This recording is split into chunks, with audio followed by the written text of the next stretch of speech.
நேரம் அமெரிக்க நேரப்படி இரவு 9:17.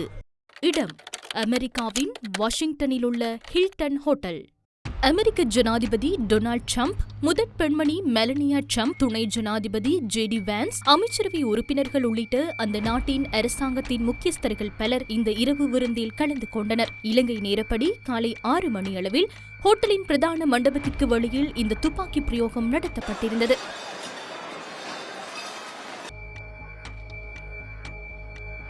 துப்பாக்கி பிரயோகத்தை அடுத்து மண்டபத்தில் இருந்தவர்கள் மத்தியில் அமைதியின்மை ஏற்பட்டது. அமெரிக்க ஜனாதிபதி டொனால்ட் ட்ரம்ப் விருந்துபசாரத்தில் உரையாற்றுவதற்கு சில நிமிடங்களுக்கு முன்னர் 5 தொடக்கம் 8 தடவைகள் துப்பாக்கி சூடு நடத்தப்பட்டதாக சர்வதேச ஊடகங்கள் செய்தி வெளியிட்டுள்ளன.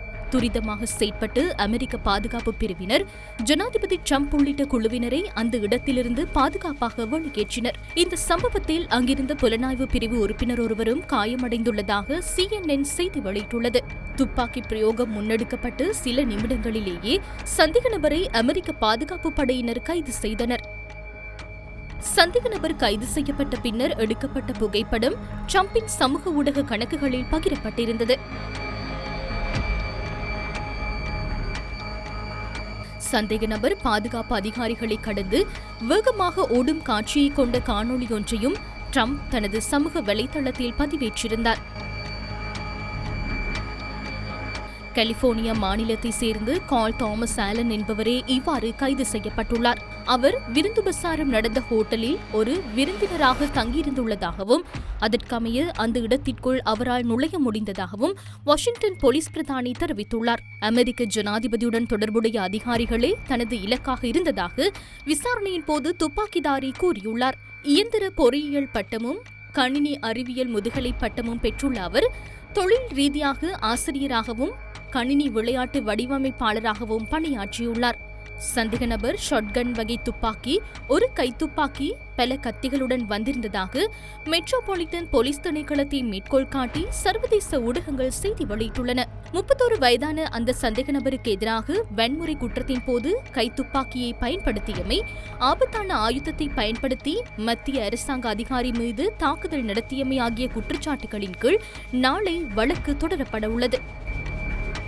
தாக்குதல் நடந்து சுமார் 1 மணித்தியாலத்திற்கு பின்னர் ஜனாதிபதி ட்ரம்ப் வெள்ளை மாளிகையில் இந்த துப்பாக்கி பிரயோகம் தொடர்பில் ஊடகவியலாளர் சந்திப்பொன்றை ஏற்பாடு செய்து கருத்து தெரிவித்தார். எமது அதிகாரி ஒருவருக்கு துப்பாக்கி சூடுபட்டது. இருப்பினும் அவர் அணிந்திருந்த குண்டு துளைக்காத அங்கியினால் அவரது உயிர் தப்பியது. நான் அவருடன் பேசினேன். அவர் இப்போது மிகவும் நலமாக இருக்கின்றார். அவர் மனவலிமை கொண்ட மனிதர். எமது குடியரசுக்கு எதிராக ஒரு கொலையாளி இந்த வகையில் தாக்குதல் நடத்த முயற்சித்தது இது ஒரு முதல் தடவையும் அல்ல. 2 ஆண்டுகளுக்கு முன்னர் பென்சில்வேனியாவின் பட்லரில் வைத்து என்னை கொலை செய்ய முயற்சித்தனர். உங்கள் அனைவருக்கும் அந்த கதை தெரியும். அதே போன்று சில மாதங்களுக்கு பின்னர் புளோரிடாவின் ஃபார்ம் பீச்சிலும் நாங்கள் அத்தகைய நிலையை எதிர்கொண்டோம். அங்கேயும் எமது அதிகாரிகள் சிறப்பாக செயற்பட்டனர். குற்றவாளியின் வீடு சோதனையிடப்பட்டு வருகின்றது. அவர் கலிபோர்னியாவில் வசிப்பதாக நான் நினைக்கின்றேன். அவர் ஒரு நோயாளி, உண்மையில் மனதளவில் மிகவும் பாதிக்கப்பட்ட ஒரு மனிதர். எமது நாட்டில் இது போன்ற விடயங்கள் நடப்பதை நாம் விரும்பவில்லை. நாங்கள் அடுத்த 30 நாட்களுக்குள் இந்த நிகழ்வை மீண்டும் நடாத்துவோம். நாம் அதனை இதைவிட பெரிய அளவிலும் இதைவிட சிறப்பாகவும் அழகாகவும் நடத்துவோம். ஆகவே இந்த எல்லாவற்றுடனும் தொடர்புடைய அனைவருக்கும் நான் நன்றியை தெரிவித்துக் கொள்கின்றேன். துரதிர்ஷ்டவசமாக உங்களுக்கு இது போன்ற அச்சுறுத்தல்கள் தொடர்பில் முன்னரே அனுபவம் உள்ளது. பாதுகாப்பு பிரிவினர் தரையில் படுங்கள் என எங்களுக்கு கூறிய போது அந்த நேரத்தில் உண்மையில் உங்கள் மனதில் என்ன உணர்வு ஏற்பட்டது? உண்மையில் அது ஒரு நல்ல கேள்வி. இது போன்ற ஒன்று நடக்கும்போது அது எப்பொழுதும் ஒரு பெரிய அதிர்ச்சியாக இருக்கும். எனக்கு இதற்கு முன்னரும் இது போன்ற சம்பவங்கள் நடந்துள்ளன. எனக்கு ஒரு சத்தம் கேட்டது. முதலில் ஏதோ ஒரு தட்டு அல்லது ஏதோ ஒன்று தரையில் விழுந்ததாகவே நான் நினைத்தேன். அந்த சத்தம் சற்று அதிகமாக இருந்தது. ஆனால் அது மிகவும் தூரத்தில் இருந்தே கேட்டது. அவர் எமது பகுதிக்குள் நுழைவதற்கு முன்னரே அவர் பிடிபட்டார். என்ன நடக்கின்றது என நான் பார்த்து கொண்டிருந்தேன்.